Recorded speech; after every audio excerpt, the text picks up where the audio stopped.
கிமு 121ஆம் ஆண்டு தமிழ்நாட்டை ஆட்சி செய்த மன்னருக்கு தினமும் வித்தியாசமான உணவு சாப்பிட வேண்டும் என ஒரு ஆசை. மனதை கொள்ளை கொள்ளும் உணவு யாராலும் செய்ய முடியாதா?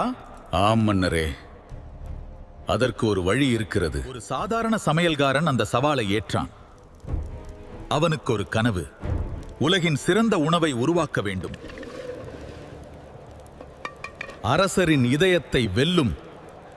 பல நாட்கள் முயன்றும் உணவு சரியாக வரவில்லை. அவனின் மனம் உடைந்தது. கடவுளை வேண்டினான்.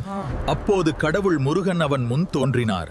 அன்புடன் சமைத்தால் அது அன்னமாக மாறும். அரிசி, மசாலா, இறைச்சி அனைத்தையும் சேர்த்தான். அன்புடன் சமைக்க ஆரம்பித்தான். வாசனை அரண்மனை முழுவதும் பரவியது. அனைவரும் ஆச்சரியப்பட்டனர். இது என்ன அற்புத வாசனை! ஒரு முறை சாப்பிட்டார். அவரின் கண்களில் கண்ணீர் வந்தது. இது உணவு இல்லை, இது அமிர்தம். உணவு பிரியாணி என பெயர் பெற்றது. அன்பின் அடையாளமாக உலகம் முழுவதும் பரவியது.